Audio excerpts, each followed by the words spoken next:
आज हम देखेंगे relative velocity concept in 2D। तो फ्रेंड्स, जब रिलेटिव वेलोसिटी कॉन्सेप्ट हम वन डायमेंशन की बात करते हैं तो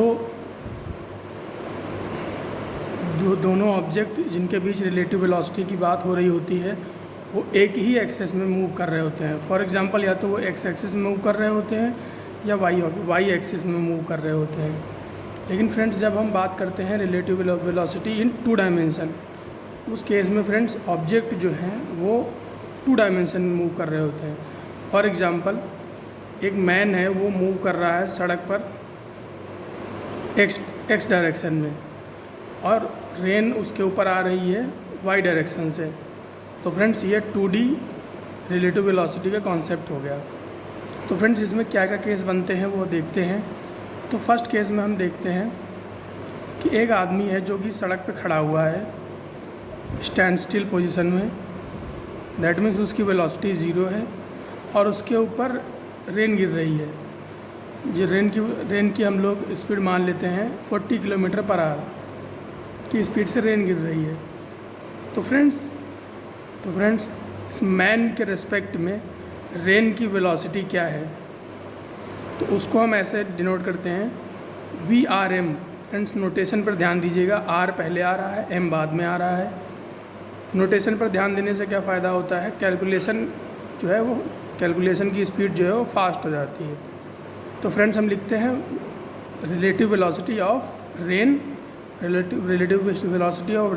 with respect to man, VRM equal to VRG minus VMG। RG का मतलब है ये है relative velocity of rain with respect to ground, और mg का मतलब है relative velocity of man with respect to ground, mg और rg। तो friends, relative velocity of rain with respect to ground कितनी है, तो फ्रेंड्स वो है 40 किलोमीटर पर आवर। तो उसको हमने ले लिया है -40। माइनस क्यों लिया है, क्योंकि फ्रेंड्स रेन ऊपर से नीचे की तरफ आ रही है। अगर सपोज़ करिए, वैसे तो ऐसा होता नहीं है, अगर ये नीचे से ऊपर जा रही होती तो इसको हम पॉजिटिव लेते। तो फ्रेंड्स, क्योंकि ये ऊपर से नीचे आ रही है तो इसीलिए हमने इसको माइनस में लिया है। तो ये हो गया -40। और मैन स्टैंड स्टिल पोजीशन में है तो उसकी वेलोसिटी क्या है, ग्राउंड के रेस्पेक्ट में 0। तो उसको हमने क्या ले लिया, 0। तो फ्रेंड्स, क्या हुआ, -40 माइनस 0 इज इक्वल टू -40। तो relative velocity of rain with respect to man कितना हो गया, -40 किलोमीटर पर आवर। इसको अगर हम वेक्टर फॉर्मेट में लिखना चाहें तो कैसे लिखेंगे, VRM, vector VRM is equal to -40 j cap क्यों लिया है, क्योंकि फ्रेंड्स ये वाई एक्सिस का कंपोनेंट दिखाता है। तो फ्रेंड्स, एक केस ये बनती है। सेकंड केस में क्या हो सकता है, सेकंड केस में ये हो सकता है कि अब जो मैन है वो भी मूव कर रहा है। तो हम कंसीडर करते हैं कि एक मैन है जो साइकिल पर बैठा हुआ है और उसके हाथ में एक अम्ब्रेला है, और जो साइकिल है वो 30 किलोमीटर पर आवर से +x डायरेक्शन में जा रही है। इसको हम +x डायरेक्शन मानते हैं और इसको हम +y डायरेक्शन मानते हैं। और रेन कहाँ आ रही है, रेन आ रही है -y डायरेक्शन, यानी कि ऊपर से नीचे की तरफ। और रेन की स्पीड क्या है, 40 किलोमीटर पर आवर। तो फ्रेंड्स, रेन की velocity with respect to ground कितनी हो गई, -40 जे कैप। और मैन की velocity with respect to ground कितनी हो गई, +30 आई कैप। +30 आई कैप क्यों लिया, क्योंकि ये +x डायरेक्शन में जा रहा है। तो फ्रेंड्स, हम फार्मूला में वैल्यू रखते हैं VRM is equal to VRG minus VMG। VRM is equal to VRG minus VMG। तो VRG की वैल्यू क्या है, -40 जे कैप, तो हमने लिख दिया -40 जे कैप। और VMG की वैल्यू क्या है, +30, तो हमने क्या लिख दिया, +30 आई कैप, क्योंकि ये माइनस में है यहाँ पर तो ये माइनस हो गया। तो VRM की वैल्यू क्या हो गई, -40 जे कैप -30 आई कैप। अब अगर फ्रेंड्स इसको हम XY एक्सिस पे दिखाएं तो क्या होगा, ये -40 जे कैप नीचे की तरफ लिखा जाएगा। XY प्लेन में अगर हम देखें तो ये -40 है तो ये नीचे की तरफ लिखा जाएगा, तो इसको हमने यहाँ नीचे की तरफ लिख दिया। और ये -30 आई कैप है तो ये कहाँ लिखा जाएगा, ये लिखा जाएगा माइनस एक्स की तरफ की डायरेक्शन में, तो ये हमने लिख दिया -30। तो फ्रेंड्स इसकी जो इसका जो इक्विवेलेंट वेलोसिटी कंपोनेंट आएगा, या ऐसे कह लें कि फाइनल वेलोसिटी कंपोनेंट जो इसका आएगा वो एक एंगल बना रहा होगा वाई एक्सिस से, या फिर हम उसको देख सकते हैं एक्स एक्सिस से भी। फिलहाल हम उसको वाई एक्सिस से देखते हैं। तो अगर मैं इसको थीटा मानूं तो ये वाला जो कंपोनेंट है उसको मैं यहाँ पर लिख सकता हूँ। अगर आपने वेक्टर पढ़ा होगा तो आपको पता होगा। तो इसको मैं यहाँ पर लिख सकता हूँ। तो ये 30 यहाँ पे लिखूँ, ये 40 यहाँ पर है। तो फिर इसको ऐसे आप देखिए, ये एक ट्रायंगल के रूप में आप देखेंगे। तो ये 30 यहाँ पर हो गया, 40 यहाँ पर हो गया, और ये एंगल थीटा यहाँ है। तो फ्रेंड्स tan 30 की वैल्यू अगर हम इस थीटा की वैल्यू निकालना चाहें और तो इसमें tan का फॉर्मूला लगाएं, तो ये क्या हो जाएगा बेस, ये क्या हो जाएगा परपेंडिकुलर। तो tan थीटा की वैल्यू क्या हो जाएगी परपेंडिकुलर डिवाइड बाई बेस। 30/40, तो tan थीटा की वैल्यू आ जाएगी 3/4। 3/4 क्या होता है friends, tan theta is equal to 3/4। तो tan इनवर्स 3/4 की वैल्यू कितनी होगी वो हम इस ट्रायंगल से देख सकते हैं। ये हमने इसमें क्या रख लिया, परपेंडिकुलर की वैल्यू 3, बेस की वैल्यू 4, हाइपोटेन्यूज की वैल्यू कितनी आ जाएगी 5। तो फ्रेंड्स ये 37 डिग्री एंगल बनाने वाले ट्रायंगल की वैल्यूज़ हैं। तो थीटा की वैल्यूज़ थीटा की वैल्यू क्या हो जाएगी 37 डिग्री। तो फ्रेंड्स ये जो मैन है इसको वर्टिकल से 37 डिग्री का एंगल बनाते हुए अम्ब्रेला को खोलना पड़ेगा, अम्ब्रेला को होल्ड करना पड़ेगा। तो अगर ये मैन जो है 37 डिग्री का एंगल बनाते हुए वर्टिकल से 37 डिग्री का एंगल बनाते हुए अम्ब्रेला को होल्ड करेगा, तो ये अपने आप को रेन से बचा पाएगा, क्योंकि इसको रेन ऐसे आती हुई दिखेगी। तो फ्रेंड्स ऐसा रिलेटिव वेलोसिटी के कॉन्सेप्ट के थ्रू हम कैलकुलेट कर पाते हैं कि ये सब फ्रेंड रियल लाइफ प्रॉब्लम्स को ऐसे सॉल्व कर सकते हैं मैथमेटिक्स के थ्रू। इसके अलावा फ्रेंड्स और क्या केस बन सकती है, ऐसा हो सकता है कि रेन जो है वो किसी पर्टिकुलर एंगल पर ऊपर से आ रही हो। तो फ्रेंड्स हम कंसिडर करते हैं कि जो रेन है वो हॉरिजॉन्टल से 37 डिग्री के एंगल पर आ रही है नीचे की तरफ। स्पीड उसकी हम मान लेते हैं 50 किलोमीटर पर आवर, और हम मानते हैं कि जो मैन है वो अभी भी हॉरिजॉन्टल डायरेक्शन में +x डायरेक्शन में 40 किलोमीटर पर आवर से जा रहा है। तो अब उसके लिए रिलेटिव वेलोसिटी क्या होगी, रेन की। तो इसको हम ऐसे कैलकुलेट कर सकते हैं। ये जो रेन है इसका हम हॉरिजॉन्टल कंपोनेंट ले लें और वर्टिकल कंपोनेंट ले लें, तो हमें पता चल जाएगा कि रिलेटिव वेलोसिटी क्या है। तो सबसे पहले हम फ्रेंड देखते हैं कि रेन की रिलेटिव वेलोसिटी क्या है ग्राउंड के रेस्पेक्ट में। उसके लिए हमने रेन के हॉरिजॉन्टल और वर्टिकल कंपोनेंट लिए। तो हॉरिजॉन्टल कंपोनेंट क्या बनेगा, ये रेन का एक्चुअल डायरेक्शन है। अब ये 37 डिग्री एंगल बना रहा है हॉरिजॉन्टल से, तो इसका हॉरिजॉन्टल कंपोनेंट क्या हो जाएगा 50 cos 37, और इसका वर्टिकल कंपोनेंट क्या हो जाएगा 50 sin 37। तो 50 sin 37 की वैल्यू कितनी हो जाएगी 50 sin 37 की वैल्यू हो जाएगी 30 sin 37 की वैल्यू होती है 3/5। तो 50 × 3 डिवाइड बाई 5, ये कितना हो जाएगा, ये 10 हुआ 30। तो वर्टिकल कंपोनेंट की वैल्यू क्या हो गई 30। इसी तरह से फ्रेंड्स हम इसको देख सकते हैं, ये cos 37 है, इसकी वैल्यू 4/5 होगी। तो इसकी वैल्यू कितनी आ जाएगी 50 × 4/5, इसकी वैल्यू हो जाएगी 40। तो ये क्या हो जाएगा 40। अब फ्रेंड्स ये आप देख सकते हैं ये +x डायरेक्शन में है, तो इसको हमने क्या लिया है 40i कैप +40i कैप। ये माइनस वाई डायरेक्शन में है, तो इसको हमने क्या लिया है -30 j। तो ये क्या है, relative velocity of rain with respect to ground. इसी तरह से मैन की अगर हम रिलेटिव वेलोसिटी देखें विद रिस्पेक्ट टू ग्राउंड तो क्या होगी, +x डायरेक्शन में जा रहा है, केवल i कंपोनेंट है, तो ये क्या हो जाएगा 40i कैप। अब हम देख सकते हैं relative velocity of man with respect to relative velocity of rain with respect to man क्या हो जाएगी, relative velocity of rain with respect to ground minus relative velocity of man with respect to ground. ये क्या हो जाएगा 40i cap -30 j cap -40i cap. यहाँ से 40i cap cancel हो जाएगा और ये क्या हो जाएगा -30 j कैप। -30 j कैप का मतलब क्या हुआ कि जो रेन है वो मैन के रिस्पेक्ट में जो रेन है, ये अगर हम मैन को देखें, साइकिल पर बैठा हुआ, तो मैन के रिस्पेक्ट में ये जो रेन है, मैन को ये रेन वर्टिकली आते हुए दिखाई देगी, वर्टिकली आते। हालांकि ये एक एंगल पर रेन ऊपर से बरस रही है, लेकिन ये मैन को क्या दिखाई देगा कि ये केवल वर्टिकल डायरेक्शन में आ रही है 30 j कैप। तो मैन को अम्ब्रेला होल्ड करना पड़ेगा एकदम 90 डिग्री पर, कुछ ऐसे हो अम्ब्रेला होल्ड करना पड़ेगा। तो फ्रेंड्स इस केस में वर्टिकल से 0 डिग्री पर अम्ब्रेला होल्ड करना पड़ेगा।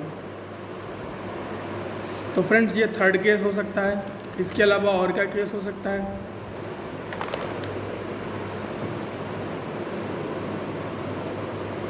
इसके अलावा एक केस और मैंने लिखा हुआ है। तो फ्रेंड्स इस केस में हम क्या कंसीडर कर रहे हैं कि एक आदमी है, वो एक इंक्लाइंड प्लेन पर साइकिल लेकर के जा रहा है। इंक्लाइंड प्लेन का जो इंक्लिनेशन एंगल है वो है 37 डिग्री, और जो मैन जो जा रहा है उसकी उस इंक्लाइंड प्लेन पे वेलोसिटी क्या है 100 km/h, और जो रेन है वो हॉरिजॉन्टल से 53 डिग्री का एंगल बनाते हुए नीचे की तरफ बरस रही है, और जो उसका जो रेन का इंक्लिनेशन है वो -y डायरेक्शन में है। -y डायरेक्शन कहाँ है, इस तरफ।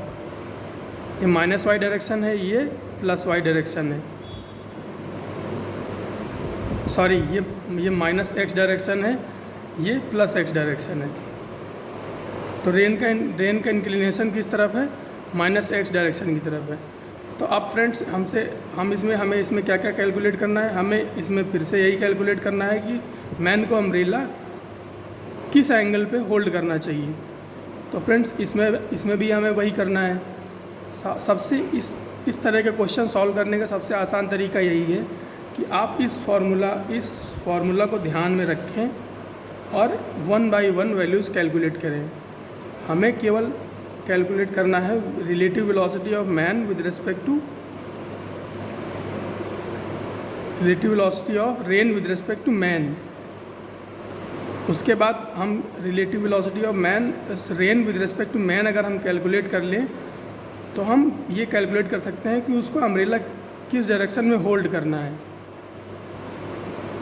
तो फ्रेंड्स इसके लिए हमारे पास हमें सबसे पहले कैलकुलेट करना है relative velocity of rain with respect to ground. उसके बाद हमें कैलकुलेट करना है relative velocity of man with respect to ground. तो relative velocity of rain with respect to ground calculate करने के लिए हमारे पास क्या है, हम क्या करते हैं कि ये जो रेन की जो वेलोसिटी है उसको हॉरिजॉन्टल और वर्टिकल डायरेक्शन में ब्रेक कर लेते हैं। तो ये हॉरिजॉन्टल से 53 डिग्री का एंगल बना रहा है। तो ये 50 कंपोनेंट जब ब्रेक होगा तो ये -x डायरेक्शन में इसका कंपोनेंट जाएगा, तो वो क्या होगा 50 cos 53। इसकी वैल्यू कितनी आएगी 30 डिग्री। cos 53 की अगर वैल्यू आपको निकालने नहीं आती है तो आप ऐसे निकाल सकते हैं, ये 53 डिग्री हो गया। और जब भी 3 पीछे आता है तो यहाँ पर 4 आता है, नीचे 3 आता है, यहाँ पर 5 आता है। तो यहाँ से cos 53 की वैल्यू कितनी हो जाएगी 3/5। sin 53 की वैल्यू कितनी हो जाएगी 4/5। तो यहाँ से cos 53 की वैल्यू पुट करते हैं तो इसकी वैल्यू कितनी आ जाएगी 30। और ये इसका वर्टिकल कंपोनेंट जो है वो -y डायरेक्शन में जाएगा, इसकी वैल्यू कितनी हो जाएगी 50 साइन 53, तो इसकी वैल्यू आएगी 40। जो एंगल के साथ ब्रेक होता है उसको हम कॉस में लेते हैं, जो एंगल से क्या ऑपोजिट ब्रेक होता है उसको हम साइन में लेते हैं। तो वी आर जी अगर हम लिखना चाहें तो कैसे लिखेंगे, एक्स डायरेक्शन का कंपोनेंट आई कैप के साथ, वाई डायरेक्शन का कंपोनेंट जे कैप के साथ। क्योंकि ये माइनस एक्स डायरेक्शन में जा रहा है तो हमने इसको क्या लिखा है -30 आई कैप, और ये -40 जे कैप लिखा है क्योंकि ये माइनस वाई डायरेक्शन में जा रहा है। तो इसकी ये क्या हो गया -30 आई कैप -40 जे कैप। ये क्या हो गया relative velocity of rain with respect to ground. तो एक पैरामीटर पता चल गया यहाँ का। उसके बाद हम देखते हैं मैन की वेलोसिटी हमें देखनी है विद रिस्पेक्ट टू ग्राउंड। ऐसा हम इसलिए कर रहे हैं फ्रेंड्स क्योंकि हम ये मान के चलते हैं कि जो ऑब्जर्वर है वो कहीं ग्राउंड पे दूर खड़ा है, देख रहा है। ऑब्जर्वर जो है वो कहीं दूर, ऑब्जर्वर को ही हम ग्राउंड मान के चल रहे हैं, ऑब्जर्वर को ही हम ग्राउंड मान के चल रहे हैं। उसके रेस्पेक्ट में हम ये सारे पैरामीटर कैलकुलेट करते हैं। जैसे ये लिखा हुआ है V R G, relative velocity of rain with respect to ground. तो हम इसको हम ऐसा भी पढ़ सकते हैं relative velocity of rain with respect to observer which is standing on ground. इसको ऐसे भी देख सकते हैं। अब हम इस मैन को देखते हैं जो साइकिल पे बैठा है। इसकी ये ऊपर की तरफ जा रहा है 37 डिग्री एंगल की तरफ। तो हम क्या करते हैं इस ऑब्जर्वर के पॉइंट ऑफ व्यू से इसकी भी वेलोसिटी को ब्रेक कर लेते हैं। तो इसकी जो वेलोसिटी है उसके दो कंपोनेंट हैं। ये 37, ये 100 किलोमीटर पर आवर से ऊपर की तरफ जा रहा है, 37 डिग्री ग्राउंड से एंगल बना रहा है। तो एंगल के पास वाला कंपोनेंट क्या हो जाएगा अगर हम इसकी वेलोसिटी को ब्रेक करें तो 100 cos 37, इसकी वैल्यू कितनी आ जाएगी 80। 37 की अगर हम 37 वाले डिग्री वाले ट्रायंगल की बात करें, 37 डिग्री वाले ट्रायंगल में वैल्यूज आती हैं 37 में यहाँ पर क्या आ जाएगा 3, क्योंकि यहाँ पे आगे 3 है तो यहाँ पे 3, यहाँ पर 4, यहाँ पर 5।